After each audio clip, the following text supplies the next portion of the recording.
আপনারা দেখছেন দর্পণ news TV channel. আজ 7 জুন রবিবার। দেখে নিন আজকের বাছাই করা 20টি গুরুত্বপূর্ণ তাজা সংবাদ। শুরুতেই থাকছে আজকের নজর কাড়া শিরোনাম।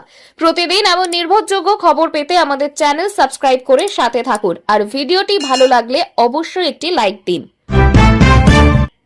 মমতার উপস্থিতিতেই দিল্লিতে তৃণমূলে বড় ভাঙন। একযোগে বিজেপিতে যোগ দিতে পারেন একাধিক সাংসদ। জোর চাঞ্চল্য রাজ্য রাজনীতিতে। কন্ডম কাণ্ডে নাম জড়ালো তৃণমূলের প্রাক্তন ডাপুতে বিধায়কের। গোপন ঘর থেকে উদ্ধার বিছানা, বালিশ, ত্রিপল ও প্যাকেট সামগ্রী ঘিরে তোলপাড়। নাম বলো মমতা, জানতে চাই জনতা। ঢাকার রাজপথে এপারের প্রাক্তন মুখ্যমন্ত্রীকে নিয়ে বিস্ফোরক স্লোগান। রাজনৈতিক মহলে জোর জল্পনা। রাজ্যে টানা বৃষ্টির সতর্কতা। ঘন্টায় 50-60 কিমি বেগে ঝড়, বজ্রপাতের আশঙ্কা। কোন কোন জেলায় বিপদের সম্ভাবনা বেশি? তৃণমূল ছাড়ছেন দেব রচনা। বিজেপিতে যোগদান নিয়ে জোর গুঞ্জন। রাজনৈতিক অন্দরে বাড়ছে চাপানুতর। এবার তৃণমূলের ঘর ভাঙল কংগ্রেস। মেখলিগঞ্জের পুরপ্রধানে যোগদানে নতুন সমীকরণ। একই পথে হাঁটবেন আরো কাউন্সিলর। ব্রেকিং, দিল্লিতে মমতার সামনেই তৃণমূল সাংসদদের বিজেপি যোগদান। ভাঙনে পাকাপাকি শিলমোহর ঘিরে তীব্র জল্পনা। রাজধানীতে ককরোচ জনতা পার্টির বিক্ষোভে উত্তেজনা। কড়া নিরাপত্তায় মুড়ে ফেলা হলো গোটা দিল্লি। খাদ্যসাথী প্রকল্পে বড় পদক্ষেপ। এসআইআর দেখে 63 লক্ষ নাম বাদ পড়তে পারে। প্রশাসনের ভূমিকায় চাঞ্চল্য। আরও বিপাকে প্রাক্তন তৃণমূল বিধায়ক অসিত মজুমদার। এবার উঠল ধর্ষণের চেষ্টার গুরুতর অভিযোগ। ফের জেল হেফাজতে অসিত মজুমদার। ধর্ষণের চেষ্টার অভিযোগ ঘিরে রাজনৈতিক মহলের তীব্র প্রতিক্রিয়া। আরশোলা মরেও না, ভয়ও পায় না। দিল্লিতে পা রেখে কেন্দ্রীয় মন্ত্রীর ইস্তফার দাবি অভিজিতের। বাড়ছে রাজনৈতিক উত্তাপ। সন্দেশখালীর পুকুর থেকে উদ্ধার অস্ত্র। শাহজাহান ঘনিষ্ঠ তৃণমূল নেতার বাড়িতে হানা দিয়ে পাকড়াও 4, পলাতক 1। ভরাডুবির পরও অভিষেকেই আস্থা মমতার। ফের নিজের হাতে দল সাজালেন নেত্রী। কে পেলেন কোন গুরুত্বপূর্ণ পদ? দিল্লিতে অমিত শাহ শুভেন্দু বৈঠক ঘিরে বাড়ছে কৌতূহল। রাজনৈতিক মহলে শুরু জোর জল্পনা। আদালতে বিস্ফোরক দাবি অভয়ের বাবার। যা শেখানো হতো তাই বলতে হতো। মন্তব্য ঘিরে নতুন বিতর্ক।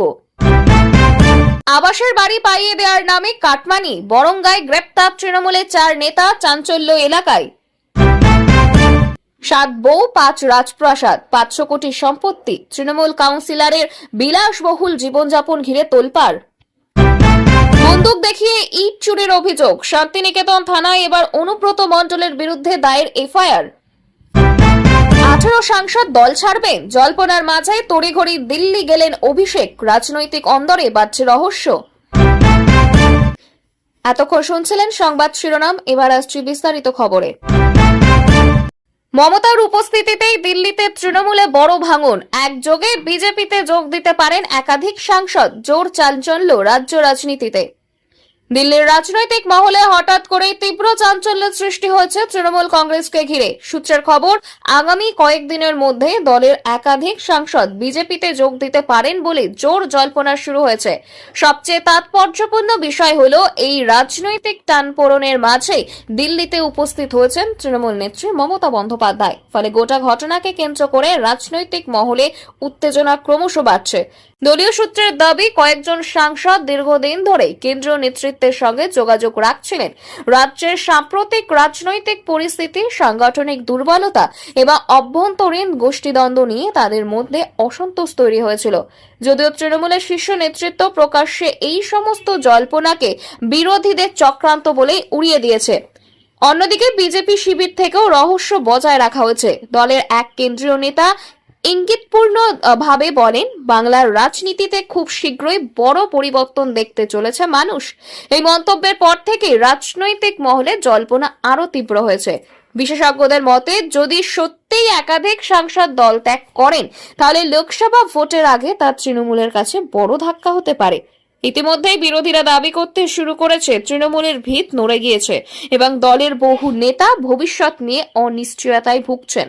এখন দেখার, দিল্লিতে মমতার বৈঠকের পর পরিস্থিতি কোন দিকে মোড় নেয় এবং তৃণমূল নেতৃত্ব এই ভাঙন রুখতে কতটা সফল হয়। তৃণমূল ছাড়ছেন দেব রচনা, বিজেপিতে যোগদান নিয়ে জোর গুঞ্জন, রাজনৈতিক অন্দরে বাড়ছে চাপানুতর।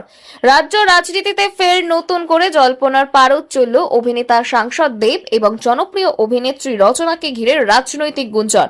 রাজনৈতিক মহলের একাংশের দাবি তৃণমূলের সঙ্গে দূরত্ব বাড়ছে এই দুই পরিচিত মুখের এবং তারা বিজেপিতে যোগ দিতে পারেন বলেও আলোচনা শুরু হয়েছে, যদিও এখনো পর্যন্ত কেউই এই বিষয়ে প্রকাশ্যে মুখ খোলেননি। সূত্রের খবর, গত কয়েক মাস ধরে দলের একাধিক কর্মসূচিতে দেবকে খুব একটা সক্রিয় দেখা যায়নি। অন্যদিকে রচনাকেও তৃণমূলের গুরুত্বপূর্ণ মঞ্চে আগের মতো উপস্থিত থাকতে দেখা যাচ্ছে না। এই পরিস্থিতিতে রাজনৈতিক মহলে শুরু হয়েছে নানা জল্পনা। বিজেপির কয়েকজন নেতার সঙ্গে তাদের ঘনিষ্ঠ যোগাযোগ রয়েছে বলেও গুঞ্জন ছড়িয়েছে। তৃণমূলের অন্দরে এই খবর নিয়ে চাপানুতর শুরু হয়েছে। দলের একাংশ মনে করছে জনপ্রিয় মুখদের ধরে রাখতে না পারলে আগামী দিনে সংগঠনের উপর তার প্রভাব পড়তে পারে। যদিও তৃণমূলের মুখপাত্ররা দাবি করেছেন এই সবই ভিত্তিহীন গুজব। দেব এবং রচনা দুজনেই দলের সঙ্গে আছেন। অন্যদিকে বিজেপি নেতৃত্ব এই বিষয়ে সরাসরি কিছু না বললেও ইঙ্গিতপূর্ণ মন্তব্য করে রাজনৈতিক উত্তাপ বাড়িয়ে তুলেছে। বিজেপির এক রাজ্য নেতা বলেন, অনেকেই এখন পরিবর্তন চাইছেন, সময় এলে সব জানা যাবে। রাজনৈতিক বিশ্লেষকদের মতে বাংলার রাজনীতিতে তারকা প্রার্থীদের গুরুত্ব যথেষ্ট বেশি। ফলে দেব বা রচনার মতো জনপ্রিয় মুখ যদি রাজনৈতিক অবস্থানে বদলান তাহলে তা ভোটের অঙ্কে বড় প্রভাব ফেলতে পারে। এখন সকলের নজর এই দুই তারকার পরবর্তী রাজনৈতিক পদক্ষেপের দিকে। রাজধানীতে ককরোচ জনতা পার্টির বিক্ষোভে উত্তেজনা, কড়া নিরাপত্তায় মুড়ে ফেলা হলো গোটা দিল্লি। রাজধানী দিল্লিতে আচমকায় উত্তেজনা সৃষ্টি করলো নিজেদের ককরোচ জনতা পার্টি বলে পরিচয় দেয়া এক সংগঠনের বিক্ষোভ কর্মসূচি। বিভিন্ন দাবিকে সামনে রেখে এদিন রাজধানীর একাধিক গুরুত্বপূর্ণ এলাকায় মিছিল ও অবস্থান বিক্ষোভের ডাক দেয় সংগঠনটি। সকাল থেকে দিল্লির প্রশাসনিক এলাকায় বাড়ানো হয় নিরাপত্তা ব্যবস্থা। পুলিশ, আধা সেনা এবং বিশেষ বাহিনী জওয়ানদের মোতায়েন করা হয় একাধিক গুরুত্বপূর্ণ মোড়ে। বিক্ষোভকারীদের দাবি, সাধারণ মানুষের উপর বাড়তে থাকা মূল্যবৃদ্ধি, বেকারত্ব এবং দুর্নীতির প্রতিবাদে তাদের এই আন্দোলন। তবে পরিস্থিতি দ্রুত উত্তপ্ত হয়ে ওঠে যখন কিছু বিক্ষোভকারী ব্যারিকেড ভাঙার চেষ্টা করেন বলে অভিযোগ ওঠে। এরপরই পুলিশ কড়া ব্যবস্থা নেয় এবং কয়েকজনকে আটক করা হয়। ঘটনার জেরে কিছু সময়ের জন্য যান চলাচলেও ব্যাপক প্রভাব পড়ে। দিল্লির একাধিক রাস্তায় দীর্ঘ যানজটের সৃষ্টি হয়। নিরাপত্তার স্বার্থে বেশ কিছু এলাকায় সাধারণ মানুষের প্রবেশও নিয়ন্ত্রণ করা হয়। গোটা পরিস্থিতির উপর নজর রাখতে ড্রোন ক্যামেরা ব্যবহার করছে দিল্লি পুলিশ। রাজনৈতিক মহলেও এই ঘটনাকে ঘিরে শুরু হয়েছে জোর বিতর্ক। বিরোধীদের একাংশের দাবি, সরকারের বিরুদ্ধে বাড়তে থাকা জনরোষই এই বিক্ষোভের মূল কারণ। অন্যদিকে শাসক দলের তরফে অভিযোগ করা হয়েছে ইচ্ছাকৃতভাবে রাজধানীর পরিবেশ অশান্ত করার চেষ্টা করা হচ্ছে। দিল্লি পুলিশের পক্ষ থেকে জানানো হয়েছে পরিস্থিতি বর্তমানে নিয়ন্ত্রণে রয়েছে, তবে ভবিষ্যতে যাতে কোনো অপ্রীতিকর ঘটনা না ঘটে তার জন্য গোটা রাজধানীতে নজরদারি আরও বাড়ানো হয়েছে। সন্দেশখালীর পুকুর থেকে উদ্ধার অস্ত্র, শাহজাহান ঘনিষ্ঠ তৃণমূল নেতার বাড়িতে হানা দিয়ে পাকড়াও 4, পলাতক 1। ফের উত্তপ্ত হয়ে উঠল সন্দেশখালী। গোপন সূত্রে খবর পেয়ে তৃণমূলের এক শাহজাহান ঘনিষ্ঠ নেতার বাড়িতে হানা দেয় পুলিশ ও কেন্দ্রীয় বাহিনী। অভিযানের সময় বাড়ির পাশের একটি পুকুর থেকে উদ্ধার হয় একাধিক আগ্নেয়াস্ত্র এবং বিপুল পরিমাণ অস্ত্র তৈরির সামগ্রী বলে দাবি তদন্তকারীদের। এই ঘটনাকে ঘিরে নতুন করে চাঞ্চল্য ছড়িয়েছে গোটা এলাকায়। পুলিশ সূত্রে জানা গিয়েছে, দীর্ঘদিন ধরে ওই এলাকায় বেআইনিভাবে অস্ত্র মজুতের অভিযোগ উঠছিল। এরপরই বিশেষ পরিকল্পনা করে অভিযান চালানো হয়। তল্লাশির সময় বাড়ির আশেপাশে সন্দেহজনক কিছু বস্তা দেখতে পান তদন্তকারীরা। পরে পুকুরে নেমে উদ্ধার হয় দেশি আগ্নেয়াস্ত্র, কার্তুজ এবং ধারালো অস্ত্র। এই ঘটনায় 4 জনকে আটক করা হয়েছে। তাদের জিজ্ঞাসাবাদ করে আরও গুরুত্বপূর্ণ তথ্য মিলতে পারে বলেই মনে করছেন তদন্তকারীরা। তবে অভিযানের মূল অভিযুক্ত এখনো পলাতক। তার খোঁজে একাধিক জায়গায় তল্লাশি চালানো হচ্ছে। ঘটনার পর থেকে এলাকায় ব্যাপক উত্তেজনা ছড়িয়ে পড়েছে। সাধারণ মানুষের একাংশের দাবি করছেন, দীর্ঘদিন ধরে এলাকায় দুষ্কৃতীদের আনাগোনা বেড়েছিল। যদিও তৃণমূলের পক্ষ থেকে অভিযোগ অস্বীকার করে বলা হয়েছে রাজনৈতিক উদ্দেশ্য প্রণোদিতভাবে এই অভিযান চালানো হয়েছে। বিরোধীরা এই ঘটনাকে কেন্দ্র করে রাজ্য সরকারের বিরুদ্ধে তীব্র আক্রমণ শানিয়েছে। তাদের দাবি, সন্দেশখালীতে এখনো সন্ত্রাসের পরিবেশ বজায় রয়েছে। হয়েছে এবং সাধারণ মানুষ আতঙ্কের মধ্যে দিন কাটাচ্ছেন। পুরো ঘটনার তদন্ত শুরু করেছে পুলিশ। উদ্ধার হওয়া অস্ত্রগুলি কোথা থেকে এলো এবং এর পিছনে বড় কোনো চক্র রয়েছে কিনা তা খতিয়ে দেখা হচ্ছে।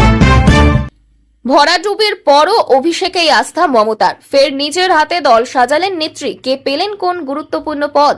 সাম্প্রতিক নির্বাচনে প্রত্যাশিত ফল না মেলায় তৃণমূল কংগ্রেসের অন্দরে যখন চাপা অসন্তোষ বাড়ছে, ঠিক তখনই বড় সাংগঠনিক রদবদলের পথে হাঁটলেন দলনেত্রী মমতা বন্দ্যোপাধ্যায়। রাজনৈতিক মহলে নজর কেড়েছে একটি বিষয়। সব বিতর্ক সমালোচনার মাঝেও ফের অভিষেক বন্দ্যোপাধ্যায়ের উপর পূর্ণ আস্থা রাখলেন তিনি। নতুন করে দলের একাধিক গুরুত্বপূর্ণ দায়িত্ব তুলে দেওয়া হয়েছে অভিষেক ঘনিষ্ঠ নেতাদের হাতে। দলীয় সূত্রে খবর, লোকসভা নির্বাচনের ফল বিশ্লেষণ করতে গিয়ে বেশ কিছু সাংগঠনিক দুর্বলতা সামনে আসে। বুথ স্তরে কর্মীদের নিষ্ক্রিয়তা, গোষ্ঠীদ্বন্দ্ব এবং একাংশ নেতার বিরুদ্ধে দুর্নীতির অভিযোগ নিয়ে দলের ভিতরে ক্ষোভ তৈরি হয়। এরপরই পরিস্থিতি সামাল দিতে মমতা নিজে হস্তক্ষেপ করেন এবং নতুন টিম গঠনের সিদ্ধান্ত নেন। নতুন তালিকায় বেশ কয়েকজন পুরনো মুখকে সরিয়ে অপেক্ষাকৃত তরুণ এবং সক্রিয় নেতাদের সামনে আনা হয়েছে। জেলা সভাপতির পদ থেকে শুরু করে যুব সংগঠন ও ছাত্র সংগঠনের একাধিক গুরুত্বপূর্ণ পদে রদবদল করা হয়েছে। রাজনৈতিক বিশ্লেষকদের মতে এর মাধ্যমে দলকে আগামী বিধানসভা ভোটের জন্য প্রস্তুত করতে এই বড় সিদ্ধান্ত নিয়েছেন মমতা। অন্যদিকে বিরোধীরা কটাক্ষ করে বলছে, দলের ভরাডুবির পরেও অভিষেককে সামনে রাখার অর্থ তৃণমূলের ভিতরে একই গোষ্ঠীর আধিপত্য বজায় রাখা। যদিও তৃণমূল নেতৃত্বের দাবি দলকে আরো শক্তিশালী করতেই এই সাংগঠনিক পরিবর্তন। এখন রাজনৈতিক মহলের নজর নতুন টিম কত দ্রুত সংগঠনকে চাঙ্গা করতে পারে এবং অভিষেকের নেতৃত্বে তৃণমূল ঘুরে দাঁড়াতে সক্ষম হয় কিনা। দিল্লিতে অমিত শাহ শুভেন্দু বৈঠক ঘিরে বাড়ছে কৌতূহল। রাজনৈতিক মহলে শুরু জোর জল্পনা। দিল্লিতে কেন্দ্রীয় স্বরাষ্ট্রমন্ত্রী অমিত শাহ এবং পশ্চিমবঙ্গের বিরোধী দলনেতার বৈঠক ঘিরে রাজনৈতিক মহলে শুরু হয়েছে তীব্র জল্পনা। সূত্রের খবর, সংসদ ভবনের কাছেই এক গুরুত্বপূর্ণ বৈঠকে দীর্ঘ সময় আলোচনা করেন দুই নেতা। যদিও বৈঠকের আনুষ্ঠানিক এজেন্ডা প্রকাশ্যে আনা হয়নি, তবুও বাংলার রাজনৈতিক ভবিষ্যৎ নিয়ে সেখানে বড় আলোচনা হয়েছে বলেই মনে করা হচ্ছে। বিজেপি সূত্রের ইঙ্গিত, আগামী বিধানসভা নির্বাচনকে সামনে রেখে সংগঠন আরও মজবুত করার পরিকল্পনা নিয়েই বৈঠক। রাজ্যে সাম্প্রতিক রাজনৈতিক অস্থিরতা, তৃণমূলের অভ্যন্তরীণ দ্বন্দ্ব এবং একাধিক নেতার দল বদলের সম্ভাবনা নিয়েও আলোচনা হয়েছে বলেই খবর। অন্যদিকে রাজনৈতিক মহলের একাংশের মতে বাংলায় নতুন করে সাংগঠনিক রদবদল হতে পারে বিজেপির অন্দরে। শুভেন্দুর ভূমিকা আরো বাড়ানো হতে পারে বলেও জল্পনা ছড়িয়েছে। পাশাপাশি বিরোধী শিবিরের ভাঙন ধরানোর কৌশল নিয়ে আলোচনা হয়েছে বলেই দাবি রাজনৈতিক পর্যবেক্ষকদের। তৃণমূল এই বৈঠককে কটাক্ষ করে বলেছে, দিল্লিতে বসে বাংলার মানুষকে প্রভাবিত করার চেষ্টা চলছে। যদিও বিজেপির পক্ষ থেকে জানানো হয়েছে এটি সম্পূর্ণ সাংগঠনিক বৈঠক এবং এর সঙ্গে অন্য কোনো রাজনৈতিক উদ্দেশ্য জড়িত নয়। বৈঠকের পর থেকে দিল্লি ও কলকাতার রাজনৈতিক মহলে নানা গুঞ্জন ছড়িয়ে পড়েছে। বিশেষ করে কয়েকজন তৃণমূল নেতা বিজেপিতে যোগ দিতে পারেন এমন জল্পনার মাঝে এই সাক্ষাৎকে অত্যন্ত গুরুত্বপূর্ণ বলেই মনে করা হচ্ছে। এখন সকলের নজর বিজেপির পরবর্তী রাজনৈতিক পদক্ষেপের দিকে। 7 বউ 5 রাজপ্রাসাদ 500 কোটির সম্পত্তি, তৃণমূল কাউন্সিলরের বিলাসবহুল জীবনযাপন ঘিরে তোলপাড়। রাজ্যের রাজনৈতিক মহলে এবার চাঞ্চল্য ছড়িয়েছে এক তৃণমূল কাউন্সিলরকে ঘিরে বিস্ফোরক অভিযোগকে কেন্দ্র করে। অভিযোগ, সাধারণ কাউন্সিলর হয়েও তার বিপুল সম্পত্তির পরিমাণ প্রায় 500 কোটি টাকার কাছাকাছি। শুধু তাই নয়, তার একাধিক বিলাসবহুল বাড়ি, দামি গাড়ি এবং ব্যক্তিগত জীবনযাপন নিয়ে এখন সরগরম রাজনৈতিক মহল। বিরোধীদের দাবি, 7 বউ এবং 5 রাজপ্রাসাদের মালিক এই কাউন্সিলর দুর্নীতির টাকাতেই সাম্রাজ্য গড়েছেন। স্থানীয় সূত্রে জানা গেছে, শহর ও শহরতলিতে তার নামে কিংবা ঘনিষ্ঠদের নামে একাধিক প্রাসাদপ্রদম বাড়ির খোঁজ মিলেছে। এলাকাবাসীর একাংশের অভিযোগ, গত কয়েক বছরে হঠাৎ করেই তার আর্থিক অবস্থার বিস্ময়কর পরিবর্তন ঘটে। বিলাসবহুল গাড়ির বহর, কড়া নিরাপত্তা এবং প্রভাবশালী জীবনযাপন নিয়ে দীর্ঘদিন ধরে এলাকায় নানা আলোচনা চলছিল। বিরোধীরা দাবি করছে যে সাধারণ মানুষের টাকার অপব্যবহার করেই এই বিপুল সম্পত্তি তৈরি হয়েছে। ইতিমধ্যে এই ঘটনার তদন্তের দাবিতে সরব হয়েছে বিরোধী রাজনৈতিক দলগুলি। সামাজিক মাধ্যমেও বিষয়টি নিয়ে ব্যাপক চর্চা শুরু হয়েছে। অন্যদিকে অভিযুক্ত কাউন্সিলরের ঘনিষ্ঠ মহল সমস্ত অভিযোগ অস্বীকার করেছে। তাদের দাবি, রাজনৈতিকভাবে হেয় করতে উদ্দেশ্য প্রণোদিতভাবে এই ধরনের তথ্য ছড়ানো হয়েছে। তৃণমূল নেতৃত্ব জানিয়েছে, কোনো অভিযোগ প্রমাণিত না হওয়া পর্যন্ত কাউকে দোষী বলা ঠিক নয়। তবে রাজনৈতিক বিশ্লেষকদের মতে এই ধরনের অভিযোগ ভোটের আগে শাসক দলের ভাবমূর্তিতে বড় প্রভাব ফেলতে পারে। এখন দেখার প্রশাসন এই ঘটনায় কোনো তদন্ত শুরু করে কিনা এবং অভিযোগের সত্যতা কতটা সামনে আসে সেটাই এখন দেখার বিষয়। লক্ষাধিক রেশন কার্ড বাতিলের আশঙ্কা, নতুন নির্দেশিকা ঘিরে সাধারণ মানুষের মধ্যে বাড়ছে উদ্বেগ। রাজ্যে ফের রেশন কার্ড যাচাই প্রক্রিয়া শুরু হতে সাধারণ মানুষের মধ্যে উদ্বেগ বাড়তে শুরু করেছে। খাদ্য দপ্তরের নতুন নির্দেশিকা অনুযায়ী বহু পুরনো ও সন্দেহভাজন রেশন কার্ড পুনরায় যাচাই করা হবে বলেই জানা গিয়েছে। সরকারি সূত্রে দাবি, যেসব কার্ড বহুদিন ব্যবহার করা হয়নি, একই পরিবারের একাধিক কার্ড রয়েছে অথবা তথ্যের অসঙ্গতি রয়েছে, সেগুলির বিরুদ্ধেও করা পদক্ষেপ নেওয়া হতে পারে। এই জেরেই লক্ষাধিক রেশন কার্ড বাতিল হওয়ার আশঙ্কা তৈরি হয়েছে। জেলা প্রশাসন সূত্রে জানা গিয়েছে, ইতিমধ্যেই বিভিন্ন জেলায় তালিকা তৈরির কাজ শুরু হয়েছে। আধার সংযুক্তিকরণ, ঠিকানা যাচাই এবং পরিবারের সদস্যদের তথ্য মিলিয়ে দেখা হচ্ছে। অনেক ক্ষেত্রেই দেখা যাচ্ছে মৃত ব্যক্তির নামেও এখনো রেশন সুবিধা নেওয়া হচ্ছে বলেই অভিযোগ। সেই কারণেই এই বিশেষ অভিযান শুরু করেছে খাদ্য দপ্তর। তবে সাধারণ মানুষের একাংশের অভিযোগ, প্রযুক্তিগত সমস্যার কারণে বহু প্রকৃত গ্রাহকও সমস্যায় পড়তে পারেন। বিশেষ করে গ্রামের মানুষ ও বয়স্কদের মধ্যে আতঙ্ক তৈরি হয়েছে। অনেকে আশঙ্কা করছেন, সামান্য নথির ভুলের কারণে তাদের রেশন সুবিধা বন্ধ হয়ে যেতে পারে। বিরোধী রাজনৈতিক দলগুলিও বিষয়টি নিয়ে সরব হয়েছে। তাদের দাবি, ভুয়ো কার্ডের বিরুদ্ধে ব্যবস্থা নেওয়া হোক, কিন্তু গরিব মানুষের খাদ্য নিরাপত্তা যেন নষ্ট না হয়। যদিও রাজ্য সরকারের তরফে আশ্বাস দিয়ে বলা হয়েছে, প্রকৃত উপভোক্তাদের কোনো সমস্যা হবে না এবং যাচাই প্রক্রিয়া সম্পূর্ণ স্বচ্ছভাবেই করা হবে। সব মিলিয়ে নতুন নির্দেশিকা ঘিরে রাজ্যের বিভিন্ন প্রান্তে বাড়ছে উৎকণ্ঠা। এখন নজর প্রশাসনের পরবর্তী পদক্ষেপের দিকে। দোষী হলে ফাঁসি দিন, কিন্তু অপমান নয়। কোমরে দড়ি কাণ্ডে শুভেন্দু সরকারকে তীব্র ভৎসনা হাইকোর্টের। এক অভিযুক্তকে কোমরে দড়ি বেঁধে প্রকাশ্যে নিয়ে যাওয়ার ঘটনাকে কেন্দ্র করে রাজ্য রাজনীতিতে তীব্র বিতর্ক তৈরি হয়েছে। বৃহস্পতিবার কলকাতা হাইকোর্টে এই মামলার শুনানিতে বিচারপতি কড়া ভাষায় রাজ্য প্রশাসন ও পুলিশের ভূমিকার সমালোচনা করেন। আদালতের পর্যবেক্ষণ, কেউ দোষী প্রমাণিত হলে আইন অনুযায়ী কঠোরতম শাস্তি হোক, প্রয়োজনে ফাঁসিও দিন, কিন্তু তদন্তের নামে কাউকে প্রকাশ্যে অপমান করার অধিকার কারণেই। ঘটনাটি নিয়ে ইতিমধ্যে সোশ্যাল মিডিয়ায় ব্যাপক বিতর্ক শুরু হয়েছে। ভাইরাল হওয়া একটি ভিডিওতে দেখা যায়, এক অভিযুক্ত ব্যক্তিকে কোমরে দড়ি বেঁধে রাস্তা দিয়ে নিয়ে যাচ্ছে পুলিশ। সেই ছবি প্রকাশ্যে আসতে মানবাধিকার লঙ্ঘনের অভিযোগ ওঠে। বিরোধীরা দাবি করে, রাজ্যে আইনের শাসনের বদলে প্রদর্শনীমূলক পুলিশি ব্যবস্থা চালানো হচ্ছে। শুনানির সময় আদালত জানতে চায়, কোনো আইনের ভিত্তিতে অভিযুক্তের সঙ্গে এই ধরনের আচরণ করা হয়েছে। বিচারপতি স্পষ্ট জানিয়ে দেন, অভিযুক্ত মানেই অপরাধী নয় এবং আদালতের দোষ প্রমাণের আগেও তারা সাংবিধানিক অধিকার রয়েছে। আদালতের এই মন্তব্যের পর প্রশাসনিক মহলে যথেষ্ট অস্বস্তি তৈরি হয়েছে বলেই সূত্রের খবর। একদিকে রাজ্যের বিরোধী দলনেতা শুভেন্দু অধিকারী ঘটনাকে কেন্দ্র করে সরকারের বিরুদ্ধে তীব্র আক্রমণ শানিয়েছেন। তার দাবি, এভাবে মানুষকে অপমান করে আইন রক্ষা করা যায় না। যদিও শাসক দলের বক্তব্য, পুলিশ পরিস্থিতি সামাল দিতে প্রয়োজনীয় ব্যবস্থা নিয়েছিল। ঘটনার পূর্ণাঙ্গ রিপোর্ট তলব করেছে হাইকোর্ট। ফলে আগামী শুনানিতে আরো বড় নির্দেশ আসতে পারে বলেই মনে করছে রাজনৈতিক মহল। অভিষেককে সরাতে নতুন সমীকরণ, লোকসভায় সংখ্যাগরিষ্ঠ জোটের জল্পনায় সরব কাকলি ঘনিষ্ঠ শিবির। রাজ্য রাজনীতিতে ফের জল্পনা শুরু হয়েছে তৃণমূল কংগ্রেসের অভ্যন্তরীণ সমীকরণ দিয়ে। এবার আলোচনার কেন্দ্রে অভিষেক বন্দ্যোপাধ্যায়কে ঘিরে তৈরি হওয়া নতুন রাজনৈতিক সমীকরণ। রাজনৈতিক মহলের একাংশের দাবি, লোকসভাকে সামনে রেখে দলের ভিতরে একটি নতুন সংখ্যাগরিষ্ঠ গোষ্ঠী তৈরি করার চেষ্টা চলছে, যেখানে কিছু সাংসদ ও প্রভাবশালী নেতারা একজোট হচ্ছেন বলেই খবর। এই জল্পনার মাঝে কাকলি ঘোষ দস্তিদারের ঘনিষ্ঠ শিবিরের একাধিক মন্তব্য নতুন করে বিতর্ক উস্কে দিচ্ছে। দলের অন্দরের সূত্রের দাবি, সংগঠনের একাংশ মনে করছে দলের সিদ্ধান্ত গ্রহণের ক্ষেত্রে নতুন ভারসাম্য আনা দরকার। যদিও প্রকাশ্যে কেউ অভিষেক বন্দ্যোপাধ্যায়ের বিরুদ্ধে সরাসরি কিছু বলতে চাননি, তবে পরোক্ষ বেশ কিছু মন্তব্যকে ঘিরে রাজনৈতিক মহলে জল্পনা তীব্র হয়েছে। বিশেষ করে দিল্লিতে সাম্প্রতিক কয়েকটি বৈঠকের পর থেকে নতুন সমীকরণ নিয়ে চর্চা বাড়তে শুরু করেছে। এদিকে বিরোধী শিবির এই ঘটনাকে হাতিয়ার করে তৃণমূলের অভ্যন্তরীণ দ্বন্দ্বের অভিযোগ তুলেছে। বিজেপির দাবি, দলের ভিতরের ক্ষমতার লড়াই এখন প্রকাশ্যে চলে এসেছে। যদিও তৃণমূলের শীর্ষ নেতৃত্ব এই সমস্ত জল্পনাকে তাদের বক্তব্য দল ঐক্যবদ্ধ রয়েছে এবং বিরোধীরাই বিভ্রান্তি ছড়ানোর চেষ্টা করছে। সামাজিক মাধ্যমেও বিষয়টি নিয়ে শুরু হচ্ছে তুমুল আলোচনা।